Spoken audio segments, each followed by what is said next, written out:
أعوذ بالله من الشيطان الرجيم بسم الله الرحمن الرحيم আসসালামু আলাইকুম রহমতুল্লাহ বারাকাতু। আমাদের একজন ভাই প্রশ্ন করেছেন যে উনি ওনার ফ্রেন্ডের সাথে শেয়ারে ব্যবসা করতে চাচ্ছেন, অর্থাৎ তাকে কিছু টাকা দিতে যাচ্ছেন। তো সবগুলো প্রোডাক্টে না, কিছু প্রোডাক্টে উনি ইনভেস্ট করতে চাচ্ছেন সেখানে। তো এবং উনি বলছেন যে সত্য করেছেন যে যখন ইচ্ছা হবে তখন উনি ফিরিয়ে নিতে পারবেন টাকা, এরকম সত্য করবেন। আর তো প্রথমত বলবো যে আপনার যে মুদারাবা যেটি, অর্থাৎ একজনের টাকা এবং আরেকজনের পরিশ্রম, এক্ষেত্রে আপনার কিছু শর্ত রয়েছে। সত্য হলো যে আপনি কোন প্রোডাক্টটি সে কিনবে এটা আপনি নিশ্চিত হতে হবে। আপনাকে কোন প্রোডাক্টে আপনার টাকাটা ইনভেস্ট করছে আপনাকে এটা নিশ্চিত হতে হবে, এটা আপনাকে জানতে হবে। এটা মাজহুল থাকা যাবে না, নাহলে এটা গরার হয়ে যাবে। আর গরার থেকে রাসূল সাল্লাল্লাহু আলাইহি ওয়াসাল্লাম নিষেধ করেছেন। এটি আপনার এটা এই ব্যবসা আপনার জন্য বৈধ হবে না যদি আপনার কাছে অস্পষ্ট থাকে। সুতরাং আপনি যে প্রোডাক্টে দিচ্ছেন সে প্রোডাক্ট কোন প্রোডাক্টে দিচ্ছেন এটি আপনার জন্য স্পষ্ট হওয়া লাগবে। আর দ্বিতীয়ত, মানে আপনার যখন আপনি টাকাটা দিবেন তখন আপনার সত্য করতে হবে যে আপনার কত পার্সেন্ট আপনাকে লাভ দিবে, এটি আপনাকে সত্য করতে হবে।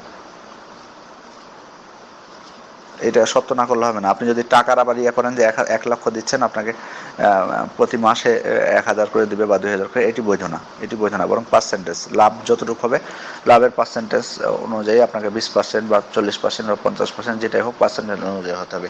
রাসূল সাল্লাল্লাহু আলাইহি ওয়াসাল্লাম যখন খাইবারবাসীর সাথে খেজুরের করেছিলেন, তখন তিনি সব সত্য সাপেক্ষে আপনার পার্সেন্টেজ অনুযায়ী তিনি এটা করেছিলেন। এই লেনদেনটা তিনি পার্সেন্টেজ অনুযায়ী করেছিলেন, যে তারা যা উৎপাদন করবে তার এত পার্সেন্ট তারা দিবে রাসূল সাল্লাল্লাহু আলাইহি ওয়াসাল্লামকে বা মুসলমানদেরকে। এই অনুযায়ী তিনি আপনার এই লেনদেনটি করেছিলেন। সুতরাং আপনি যে টাকাটা দিচ্ছেন তার লাভ আপনি নিতে পারবেন পার্সেন্টেজ অনুযায়ী, কোনো নির্দিষ্ট পরিমাণ না টাকার। তাকে বলবেন যে লাভ যতটুকু হবে তার 50% আমাকে দিও বা 40%, যেটাই হোক, আপনাদের মধ্যে যেটা ঐক্যমত হবে, এতে কোনো অসুবিধা নাই, যেটাই হোক না কেন। আর আরেকটি বিষয় যে আপনি যে কোনো সময় তার কাছ থেকে টাকা ফিরিয়ে নেবেন না, এটি চলবে না। বরং যে প্রোডাক্টে আপনার টাকা ইনভেস্ট করছে সেই প্রোডাক্টটা শেষ হতে হবে দোকান থেকে। অর্থাৎ ব্যবসা বিদ্যামন যেটা বলছেন সেটা হলো যে যে ব্যবসায় টাকা দিয়েছে সেই ব্যবসা সমাপ্ত করতে হবে, সোজা কথা। তো এখানে যেহেতু পুরো ব্যবসা তার থাকছে, আপনি কিছু প্রোডাক্টে দিচ্ছেন, সুতরাং ওই প্রোডাক্টটা শেষ হওয়া লাগবে, সেটা শেষ হতে হবে। আপনি যে কোনো সময় চাইবেন, এটা তার জন্য জুলুম হয়ে যাবে। অতএব এটিও বৈধ না। আরেকটি হলো যে যা এটি অনেকে করে থাকেন, ওই জন্য আমি বলে দিচ্ছি যে যদি লস হয় তাহলে অনেকে বলেন যে আমি লস বহন করব না। এ ধরনের সত্যই বৈধ না। যতই সে বলুক, আপনার বন্ধু যদি বলে যে না আমি লস বহন করবো, তবু এটি বৈধ না। বরং লস হলে টাকার লস আপনি বহন করবেন। অর্থাৎ তাকে যদি আপনি মূলধন 1 লক্ষ দিয়ে থাকেন আর সেটা লস হয়ে যায়, অর্থাৎ 95,000 উঠে আসে আর 5,000 লস হয়, তো 5,000 আপনি বহন করবেন। হয়তো বলবেন যে আমি কেন বহন করবো, ও কেন বহন করবে? হ্যাঁ, ও বহন করলো কি, ও লস বহন করলো, কিন্তু ওর পরিশ্রমটাও বহন